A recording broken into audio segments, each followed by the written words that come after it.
and he's going to have it. He does. Rickey Henderson. No time. He is fully back.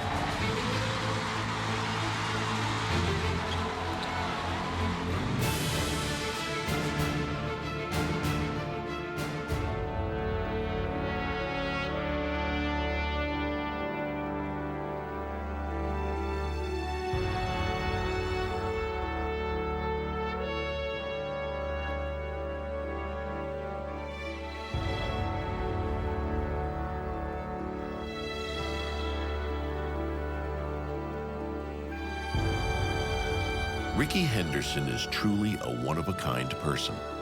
Rickey Henderson was a once-in-a-generation performer. And Rickey Henderson's impact on the game of baseball over 25 years is immeasurable. He's probably the greatest ball player that I've seen in modern-day baseball time, without a doubt.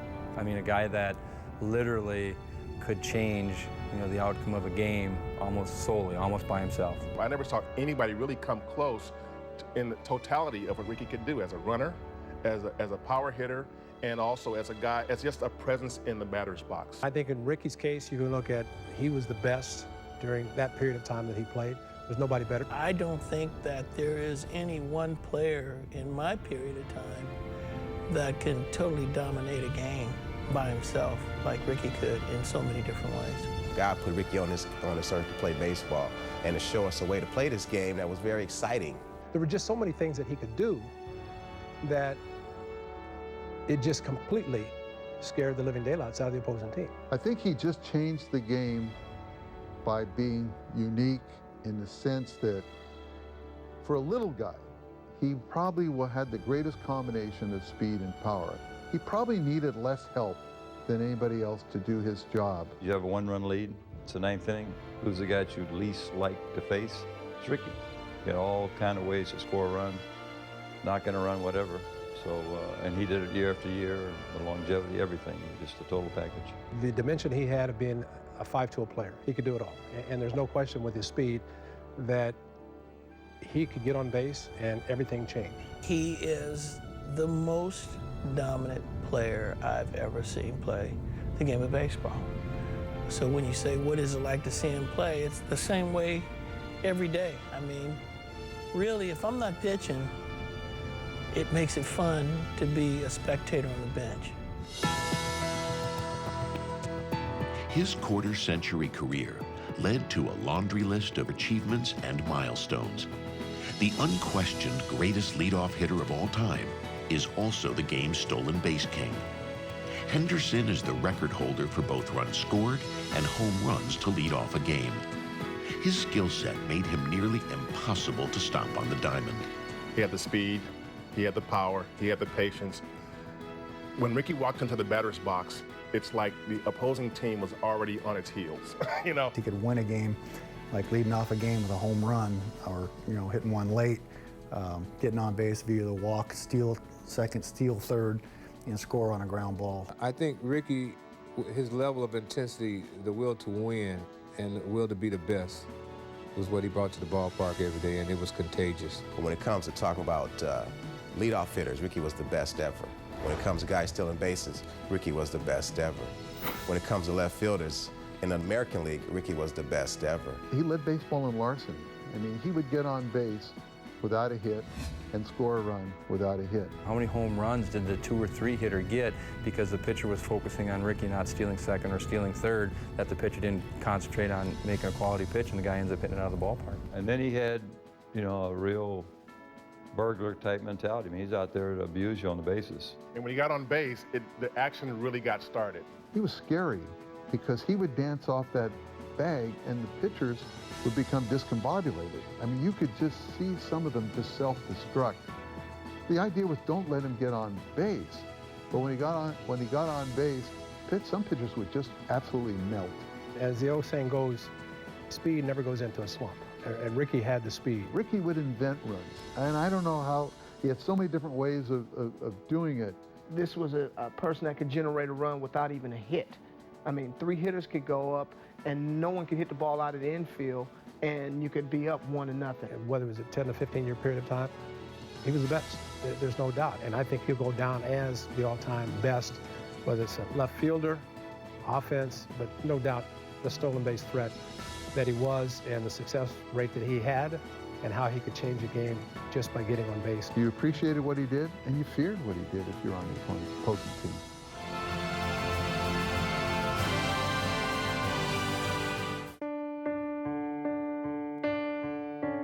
Rickey Henderson's athletic career started at Oakland Technical High School, but his future did not appear to be in baseball. He seemed destined to be a star on the football field. I thought in football, I thought that he was a very, very, very superior athlete in football, without a doubt. Prior to coming to high school, I'd coached in a junior college. And he was equal to or even better than some of the athletes I coached in the community college. So it was, you know, you saw raw talent. He was at Oakland Tech, and what I remember about Rickey, the football player, is that he was a guy who was running for 1,000 yards in high school. I saw Rickey as a 10th grader, and he was on a junior varsity football. And when I saw him run, I said, wait a minute, and I wanted him on varsity. I went down to the junior varsity coach and I said, look, I want that, you know, that running back that you have. He said, who, Rickey? I said, yeah. I thought, you know, if I graded him football, baseball, I thought that Rickey probably would have been a good pro running back. The one unique thing about Rickey is that I've never seen him compete against any other individual. Rickey competed against himself. I actually heard about him, about his football prowess. And they told me there was a kid across the bay that was like Walter Payton. So we went over to see him one night, and he ran 6 touchdowns. And it was the most incredible thing I had ever seen. I didn't want to play baseball. I played basketball because of the cheerleader. Baseball, wasn't nobody coming out to see us playing, so why do you want to go out and play baseball and you can be doing something else? The lady that kind of was instrumental was a lady who's now passed away, was Tommy Wilkerson. And she was somewhat like a godmother to him. She wanted to see the kids to come and play the game, the sport that she loved so much. So she came to me and asked me to play baseball, and I told her I didn't really want to play baseball. So she said, I'll make a deal for you. She said, I'll give you a quarter for every hit, for every stolen base you get, and for every run you come across the plate. And you can have your lunch money. That sounds like a good deal to me. I don't have to go to work. I'm working as a baseball player. I didn't know exactly, but I heard about it. And I heard her. And she'd advertise, yeah, you get a stolen base, I'll give you a quarter, Rickey. So she got me into stealing a base. Because every time I got a hit, you know, I know it was a quarter, but I needed to make about $4.50 to take a young lady for lunch. So I had to go get 4 or 5 hits, steal 3 or 4 bases just to make lunch money. So each and every day I would make sure that I get on base, I steal bases, and I try to get as many hits. So that's what got me going.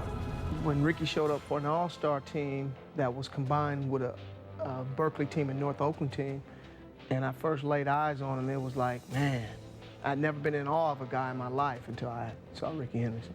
And I always told him to steal as many bases as he could. And I said, steal third base all the time, because in high school, pitchers don't have a good pickoff move to second, and they may throw it to third base and be left field, we got to run. And so we used that strategy quite a bit. He liked to run those bases. At a young age, when I first met him, obviously his physical attributes were different than everyone else's. Big legs, strong, looked like a man. I mean, even though he had a boy face, he still looked like a man. I said, just go, Rickey. And certain times I would say, don't steal. It wasn't an appropriate situation. But most of the time, he could do it on his own. He had the green light, so to say. Jimmy Gwynn, who I've known since we were in college together a long time ago, went to scout Rickey Henderson, along with other scouts. I think he saw the dedication, the heart, the way I went approach the game, you know. And he felt that I wanted to win all the time. The first 2 at-bats, he didn't do anything, and the other scouts left. His third at-bat, Rickey Henderson must have hit one 450 feet.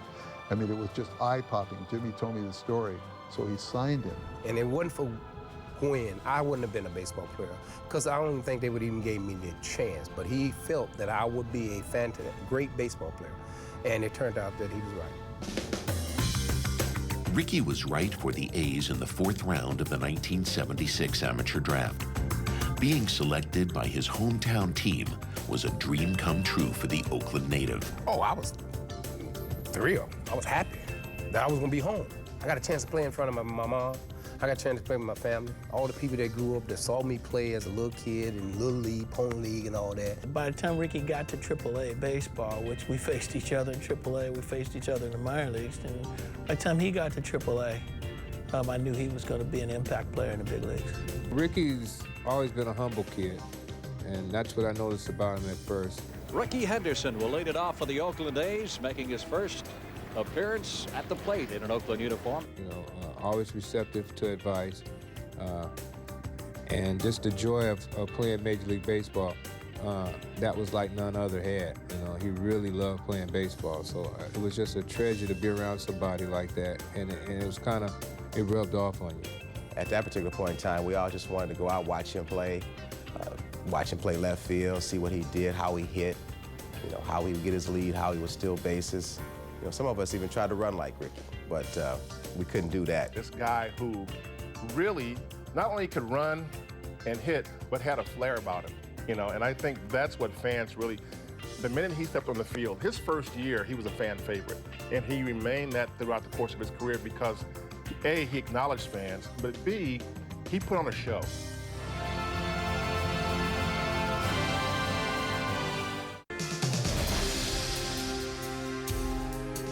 Rickey Henderson's indelible imprint on the sport comes from his domination of the base paths. His running style was something he crafted from high school into the minors and finally in Oakland. A lot of players could only dream to be half as fast as he was, but you know, you think about the thick, strong legs that he has, and the thing that was amazing was how fast he could go from 0 to 100. You know, 0 to full speed is like a stride and a half for him, and he's gone. The thing about Rickey, too, his first step, he's full speed. A lot of guys may take a couple of steps before they get going. He got the lead, such strong legs, that when he took off in that sprinter speed, he was full speed. When his first step left the ground, you could see the explosiveness and the acceleration, and you could see the dirt would come up about 2 to 3 feet in the air. Everybody in the ballpark knows what he's about to do, and they still couldn't stop him. So that was incredible. When he got on base, you always felt that he was going to steal, whether it was first to second, second to third. When you get to the pro level in baseball, you have that kind of speed, the ability. Rickey had the ability to do a lot of things that are pretty special. For Rickey, it was, how do I go about it? How can we stop him? We can't stop him. What do we do? You know, the scouting report was very simple with Rickey: keep him off the base. But I mean, it was a lot easier said than done. Top of the scouting report had to have Rickey's name because once he got on base, the entire defensive dynamic changed. He literally made pitchers and catchers nervous wrecks. Well, immediately you think you don't want to walk him. And as soon as you think don't walk him, you walk him. As soon as you walk him, now you're throwing over to first base 6, 7, 8 times. I constantly got to remind the pitcher, be quick, try to slide step. Your bench is trying to pick Rickey up. Is he going to steal? Is he not? I mean, he just causes havoc, you know, on the base pass. He creates distractions for the pitcher. So how do you defend that? Pitcher's got to get closer to the plate. He's got to look back. You just can't do anything routine. And your infielder has to take that bag away, which leaves a big hole. So, I mean, he made you so vulnerable, it was scary. The whole game changed to whereas when he got on first base, they called it a Rickey run when he scored, and it was very easily done. He would steal second, he could steal third, and Dwayne Murphy was our second hitter, so he could either sacrifice bunting or sacrifice fly, and within 2 batters, we would have a run sometime. Now, when he got to first base, he understood that all I need to understand is when the guy's going home. Anything else, he's probably coming to first. So once he understood that and the guy went home, he could steal a base on anybody. It's not uncommon to see him steal 2 bases in one at bat, or in one sequence of being on the base, steal second, steal third. The man of steel patented the head-first slide during his career, The slide was violent, yet beautiful, and allowed him to increase his success rate. In Double-A, I saw him trying that. First time he tried it, he cut his stomach open with his belt buckle on his uniform and slit his stomach belly button open. So, you know, he came right back after he got well and tried it again. Sliding head first takes a lot of pounding on the body. It gives you a lot of injuries that are unforeseen, such as jam fingers, jam wrists, jam elbows, jam shoulders. You look at the way he slid head first, try sliding and being successful 130 times and see how your chest feels. When you're diving and you're landing on your chest, the way he did with his stolen bases. But the thing about Rickey is that he was so gifted physically, you know, solid, just solid rock muscle.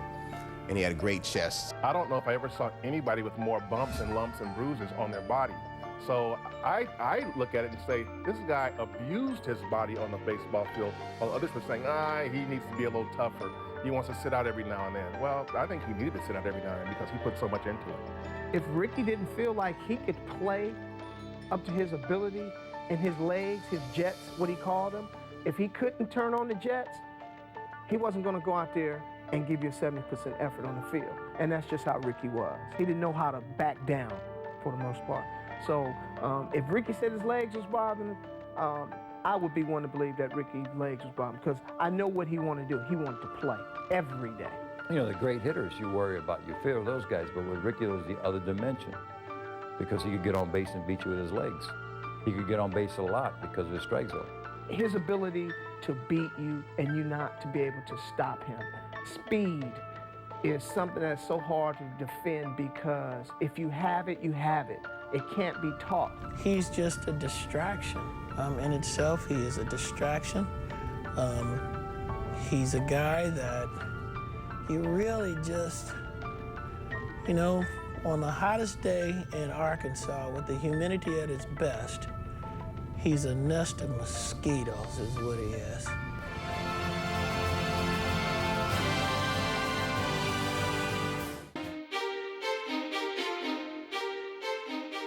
Most of Rickey Henderson's success spawned from his natural ability, but he connected with a major influence in the big leagues in just his second season in the form of legendary manager Billy Martin. I was mostly scared of Billy. You know, the way he roar at people, the way he go about at the umpire, I was mainly a little afraid. So I just wanted to play. I didn't want him to make no mistake. I just want to play. Run, do whatever he say do. I wanted to follow the way he wanted. Billy had a thing for local guys. If you grew up around here, because he did, I mean, he could sort of identify with some of the things you faced as a kid growing up. He invited me to go hunting. He invited me to go fishing. He invited me to, you know, anytime we going on a long trip, he in first class, he always cater. So he might be up there cater, we got the airplane food. He'll call back, send Rickey up here and ask me, what would you like? And our team is mad at him.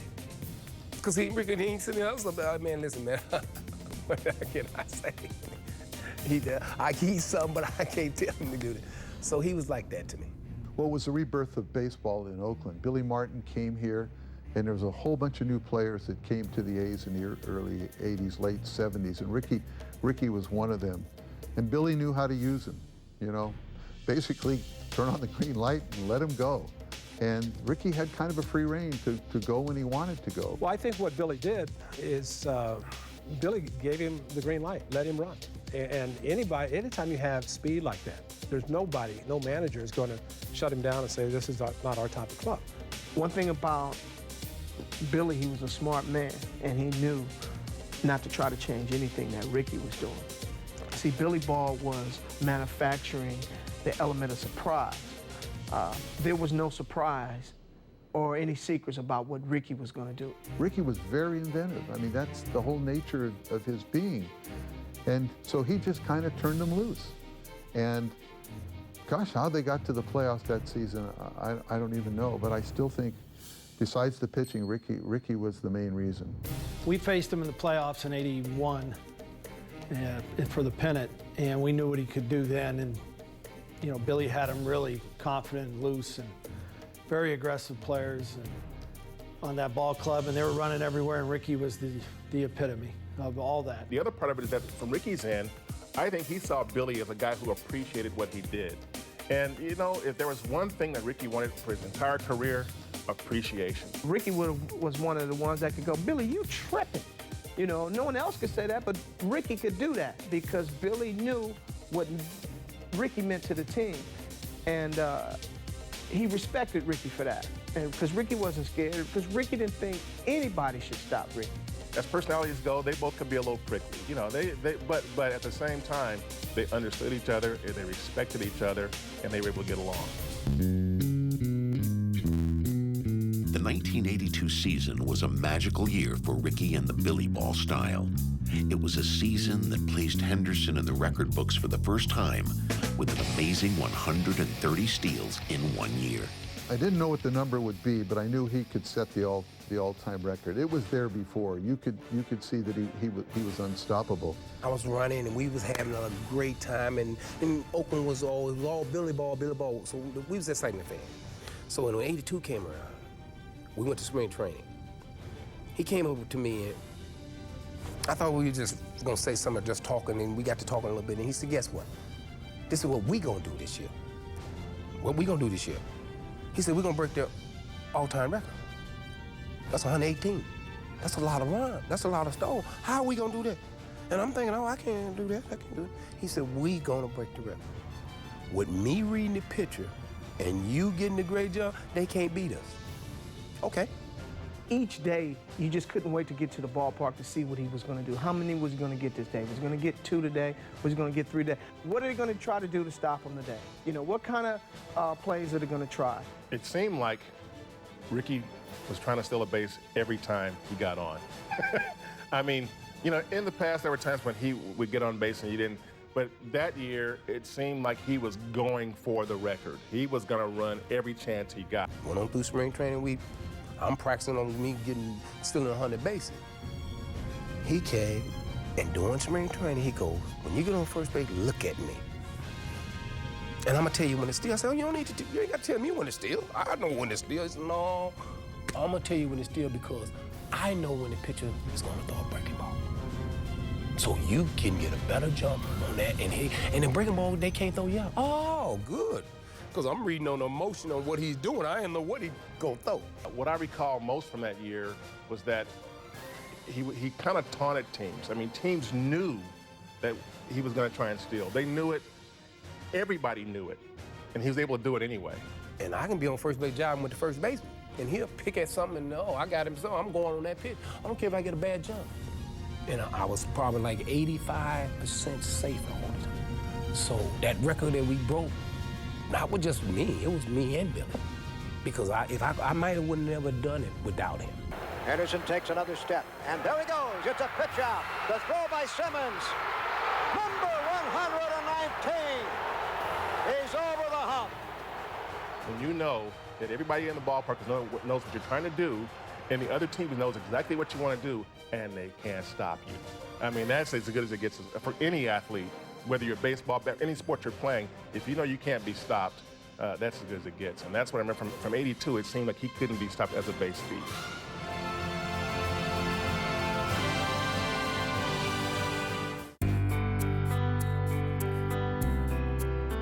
The 1984 season ended with the A's in 4th place. In an attempt to improve the club, Oakland did the unthinkable and traded Rickey to the Yankees.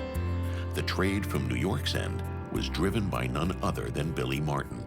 He went back to the Yankees. He went to George to tell George, trade for Rickey. So he called me. He said, you belong a Yankee.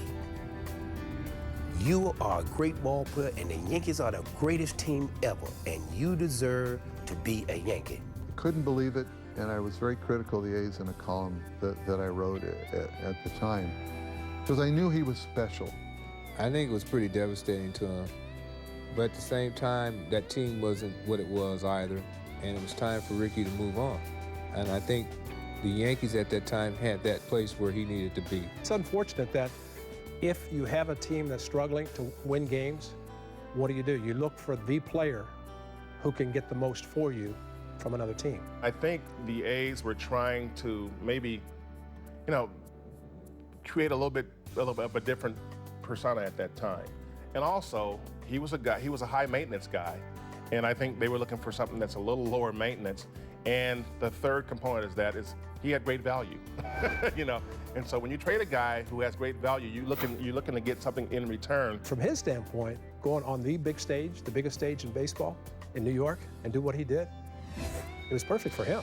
And I'm sure he adapted very well to be able to go to New York and continue to do what he was doing in Oakland and getting a lot more attention. You could trade Rickey Henderson for 10 players and not get one Rickey Henderson combined.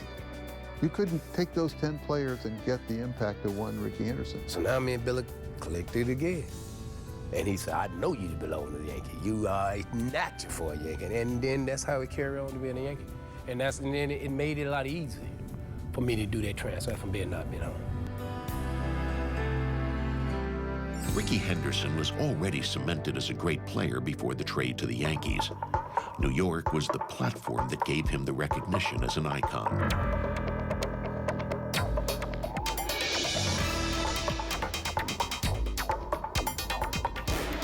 The Yankees, George Steinbrenner was always in the paper, always identified. Wherever you go, everybody knows the Yankees. So it boosts you up, and now they know you. Now you become bigger. Now, I was having some fantastic years over there. Me and Don Mattingly, we was having some big years. So we was the Bronx Bomber force name-wise. People recognize you years ago. I think that's what boosting the Yankee does for you. I think going to New York was great for Rickey because it really kind of opened up avenues that may have ever been open for him here.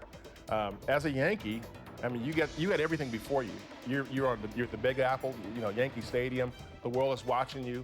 So I think that kind of stage really set Rickey up for the rest of his career because from that point on, he wasn't just Rickey Henderson. He was Rickey. A lot of stuff with Rickey is just water off his back. He just keeps going. He's the Energizer Bunny. He just keeps ticking along. And no matter what happens to him, he never seems to change. Once he settled in New York and started playing ball, it was, every time he got on base, the fans just went nuts, as you can imagine, and put a lot of pressure on the opposing team and managers. He was tough to deal with, and I've heard him say Mattingly's the best player he's ever played with. I bet Donnie says Rickey's the best player he's ever played with, and for those two guys to compliment each other like that, what can I say? After 4 fruitless years in New York, Henderson was traded back to Oakland during the 1989 season. The reunion with the defending American League champions solidified their World Series aspirations. It was a joyful day that day that I was getting traded, and I was going back to Oakland. George was going, I think he was going to Europe or somewhere. He told Sid, when I get back into town, you have me some pictures, because that's what we needed to win, or I'm gonna fire you. Just like that. George will be home in 3 days. Rickey, I got a deal for you. What you mean? I really got a no trade. What the deal is, got to be good for me. What's the deal? You gonna go to San Francisco Giants, play right field and bat field. You have lost your mind. I'm not going nowhere. So I'm gonna stay in the Yankees. Day go by, next day, ding, ding, ding, ding. Rickey, I got another deal. What's the deal? I got 5 players traded, and you going back to Oakland. Do you want to make the deal? Don't worry about it, I'm going home. It was '89, and we were looking for a true leadoff hitter. I can remember the buzz amongst the players when it was talked about, hey, if we get a chance to get Rickey, what do you guys think? One thing for sure, it's always better to have him on your team than to be playing against him. That's for darn sure. The time that he joined our ball club, the point of the season, was just a huge, huge shot in the arm. I've never won the lottery, but I'm sure it was like that. You take a team that is a good team to a great team to, we got to automatically be favorites to win. The guy that made that thing complete was Rickey, because you had that dynamite leadoff guy, and then the rest of the lineup was so deep and could do it all. But Rickey set the tempo in a lot of big games. When Rickey Henderson came back to the A's clubhouse, I wasn't there, but probably the rest of the team just got on their knees and kissed the clubhouse floor. I mean, how do you lose Rickey Henderson and then get him back? That doesn't happen.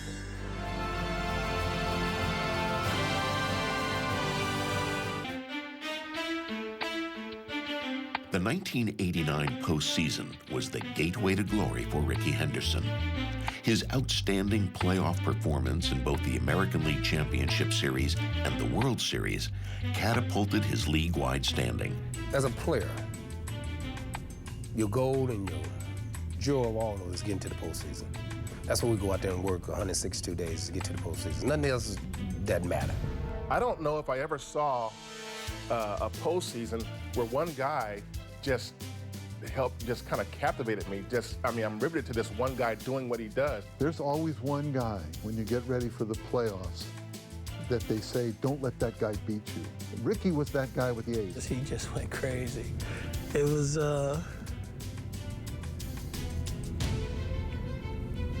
there are no words. Now we got Toronto. Whew, this is a great club, you know. I play real well against them. We come home, boom, I still basic crazy. I go to Toronto, they on the artificial turf. Artificial turf to me is an easy way to steal bases. You gonna get all your traction. You ain't gonna slip and done in that grass or dirt. So I knew I had 4, 5, 6 bases on them no matter what. So it was in my hand, and then it started coming and everything ticked. I'm running, still at a scoring run. The playoffs, against Toronto was, I think, well, at least in my mind, maybe one of his greatest moments that I got to witness. We played the Blue Jays, and we just destroyed them. And that was definitely the Rickey show. There's a period of time when might be 2 years, might be 2 weeks, where someone is so dominant, it just takes your breath away. Rickey in Toronto, that was like a one-man show. He was very much a clutch guy. And I think the reason he carried over was his whole career. He was a marked guy. So he had to deal with the attention, the pressure of performing, and he had to be able to do it with everybody trying to stop him. And then you get into the World Series, and you're watching pretty much the Rickey show again.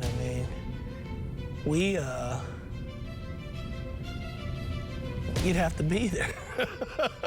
It's the best way to put it. You'd really have to be there. This is Rickey showing everybody all he can do.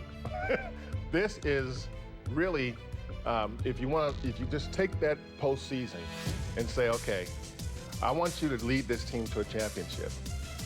He did it. Rickey has a lot of pride, so that meant an awful lot to him. And, Oakland is always going to be home with Rickey, and his roots are here, his family is here, and he's got an awful lot of friends here. And on top of that, there's an awful lot of Rickey Henderson fans here. So he took a lot of care and a lot of pride in that, having that World Series ring.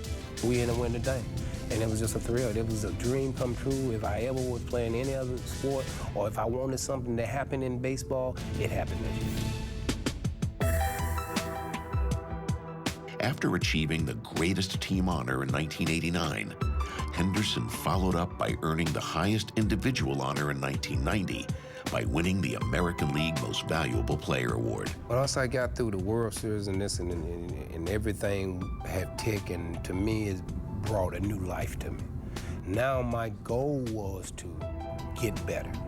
I think I might have went on a training spree that I wanted to be better than I was the year before. Now I'm just coming back to Oakland, and this is back at home. I'm at home. I saw what it was like in the glory of the World Series and what my dream was true. Now it's just me. I got to go out and play the game that I love so much. So I worked at it. I ran. I trained real hard. I think all it was for him was taking 1 year, win a world championship, and next year just continue. And as it turned out, he had a phenomenal year again. I felt that he was trying to prove something that he thought he had already proved. He thought he had already proved that he was probably the best ball player in the game. And I think in '90, he set out to do exactly that. I think that was his goal. I don't even think a ball player can express the time that they're in a groove that nothing can go wrong, what the feeling is all about. It was incredible. And like I said, it's carried on so much. I was dominating and ended up winning MVP. But I had almost a better slugging percentage than the home run hitters had. I think the only one that had one better than me was Cecil Field, and he hit 50 home runs. And I almost hit 30, but I had a slugging percentage was unreal. And it carried on and on into the playoffs. It just was one of them season that started from the beginning and ended at the end with nothing going wrong. And you can appreciate when you go a series against him and then you're happy that it's over. You get to see him every day. You see everything the guy does. 9 innings a game, 3 games a series, 2 series a week. If you're trying to win, you make an impression. All year long, Rickey is just laying it out there. He's just in that type of groove the whole year. And you're waiting for him to slow up. He was in that type of groove all year. I just think it silenced some of the doubters. I think some of the people who previously had wondered how, whether this guy was really a dedicated ball player and, he's a little soft and like. I think that after he did that, I'd like to think that people said, okay,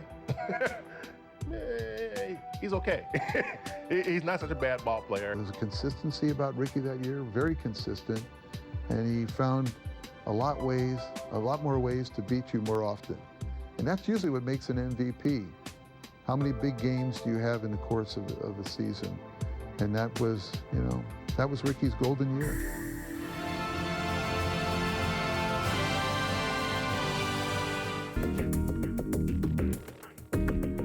As the 1991 season dawned, the man of steel was on the edge of setting the career stolen base record.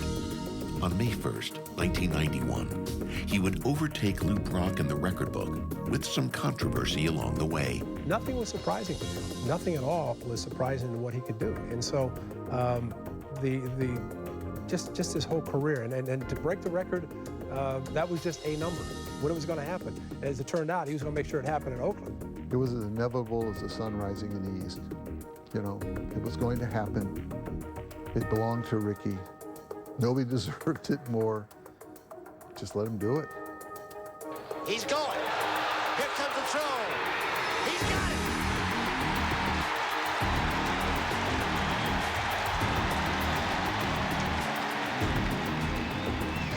it. Lou Brock was a symbol of great base stealing, but today, I'm the greatest of all time. Thank you. I probably got a lot more negative, more grief about it because I said that I was the greatest. I think people took it out of context based on I was the greatest. Maybe I didn't phrase it that I was the greatest base stealer. So the greatest, oh, wait a minute. You can be the greatest player. Then they come ask me, would you take that back? No. I'm the greatest base stealer. Luke was. I told you he was great. Said he was a symbol of it. He was the greatest ball. I broke his record. There's nobody in front of me. And my idol was Muhammad Ali. He had came back 2 or 3 times, won it, and he thought, oh, I'm the greatest. I'm gonna say that. He spoke of Lou Brock, and a lot of people could have misunderstood what was really meant by that particular speech. But if you know Rickey, there was nothing that was meant badly about that.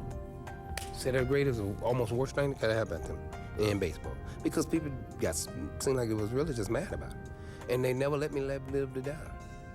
And I'm thinking more that they should be focused on what I accomplished instead of being saying the greatest, or maybe I didn't phrase it right, but the greatest of it, nobody else to do it. And to this day, if you ask me that question again, I will ask you, who is the greatest then? He didn't mean it in a way that I'm Rickey Henderson, I'm the greatest stolen base leader of all time. Today, I accomplished what I've been doing all my life. Rickey's been running. It was something that somebody had gave me a gift of saying that I would be able to do it, and somebody that stayed with me for the time that he came to Oakland, to the time I broke the record, and my mom, everybody fed him to death. And you think I embarrassed Lou Brock? No, but that was somebody that I looked up to, somebody that touched me. And you feel, and I asked him, was that bad? What I said, was that? He said, no. I don't think it showed disrespect to Lou Brock. I think it was justified. He had done something great, among a lot of great things that he did, the records that he set, the home runs that he hit, the bases that he stole. I mean, if he says I am the greatest, maybe it's justified. How can you argue it? I thought it was awful arrogant and cocky, but it was what he meant and it's the way he felt. And I keep trying to tell you, that's the way that man comes to the ballpark every day, and that's why he beats you. My immediate thought after we stopped laughing, because we knew Rickey, I remember Willie Wilson and I standing in the dugout when he made the speech.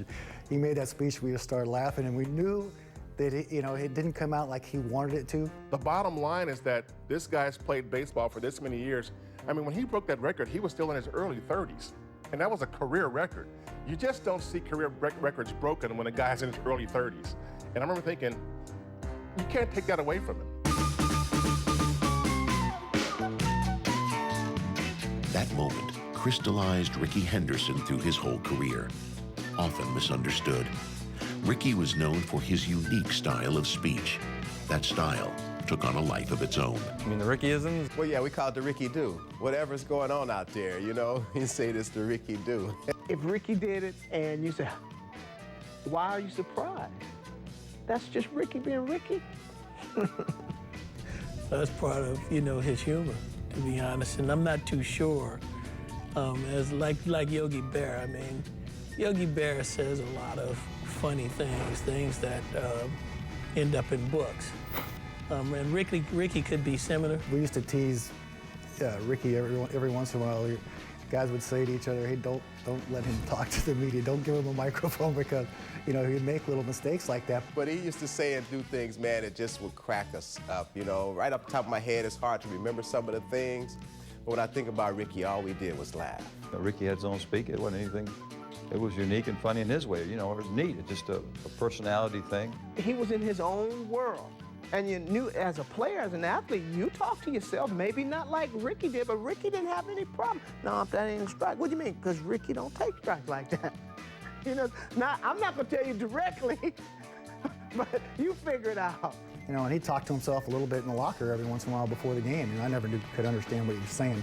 He wasn't talking real loud, but, he would talk to himself a little bit. And, but again, after playing with him for a number of years, you just understand that's Rickey's personality, and that's Rickey, and I love him for it. Rickey's Rickey, and I know there's Rickeyisms, and he says some things, whatever, but to me, he was street smart, and he was baseball smart. He was a genius of baseball. You know what they say about genius? It's hard to understand genius. That there's always an edge to genius. Somebody walk away thinking, oh, he's just a great athlete, but he's not really as smart as he's baloney. Rickey abused you with his smarts. Saying these things and people thinking, oh, well, Rickey, might not be the brightest bulb around here, and he might be doing that to thinking that the other team, potentially going to take advantage of him, pitching to him or something like that. And all of a sudden, Rickey goes deep, and I mean, you can just see that smile as he's rounding the base. It's like, hey, who's laughing now?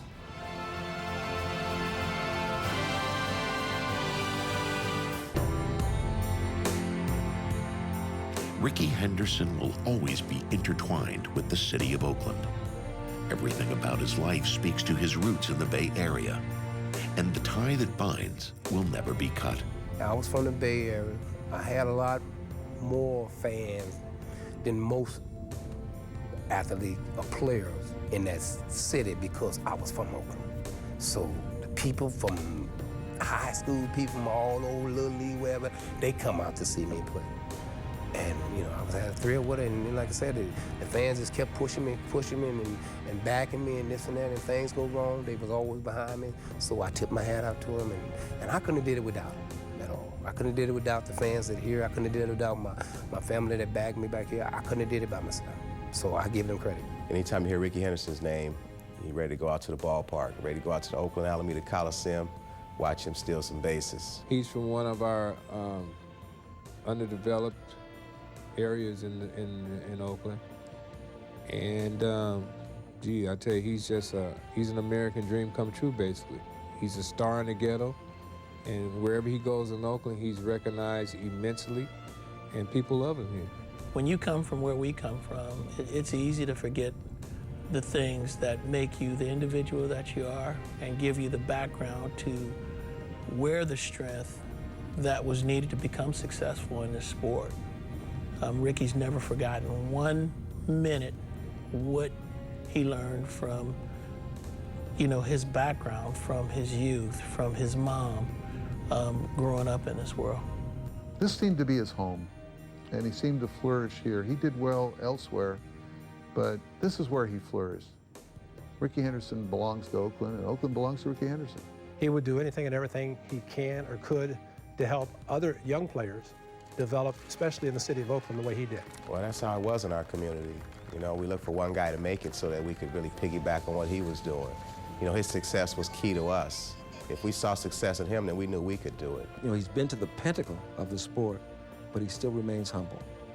You know, he remains humble because, you know, he keeps the morals that keep the game pure.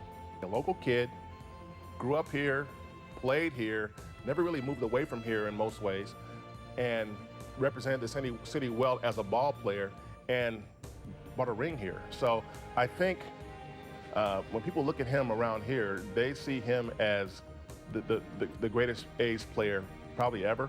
It means everything that Rickey Henderson is the greatest Oakland Athletic, that he's from Oakland.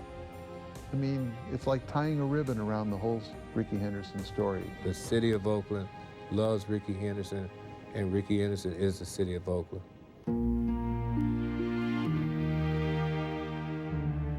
His place in the annals of baseball is solidified with his induction into Cooperstown. His greatness and his legacy is unquestioned. His lasting imprint would be his singularness, that he was one of a kind, you know? Frank Robinson told me one time that a player like Willie Mays comes along once in a century. I think we could say the same thing about Rickey Henderson. Who else has ever been like Rickey Henderson? There is no comparison. I mean, who do you compare him to? You know, there's no comparison. Rickey was probably the greatest player to play this game. I feel so fortunate to have watched Rickey Henderson play because people always talk about him in the same terms they talk of Willie Mays, Hank Aaron, because he was able to accomplish things in this game that no one else will ever accomplish. When you put the uniform on, you want to make sure that the performance that you put on brings people back to the ballpark the next day. Rickey is that kind of player. Baseball's been around since the Cincinnati Red Stockings in 1869, and all that time, here's 150 years, he's the greatest leadoff hitter of all time. Well, he'll be the all-time greatest leadoff hitter in baseball history. Along with the stolen bases and the power, there's really nobody like it. I think when people look back at how many games and how he was able to affect games so much, I don't see anybody out there that was able to do that like Rickey was. Quite a thing to be able to say or to have said about you, to say that you were the best during your period of time and nobody was better. Can't ask for more. When you start talking about his greatness, you know, he was great young. He was great in the middle. He was great when he was older. Rickey was born to do this. And when you're born to do this, there's just no way that, you know, the average guy can beat you. The guy who's working extra hard with less talent. Rickey was born with talent. Rickey was born with desire. Rickey was born with the ability to play this game. His name is amongst the league leaders all time in a major sport. I mean, who would have thought it when we were kids? The legacy that I want to, or when I lead the game, I want them to think of Rickey Henderson as a player that no matter what, he was a diehard to the game. He loved the game. He probably would do anything for the game. I want them to know that when I took the field, I gave 100, 110% out there. I hope most of them know that I had in my heart to always be a winner. Billy Martin said once to me, the only you get the glory out of this game if you become a winner. And in my heart, I always felt that I was a winner, and I took the field to win every day.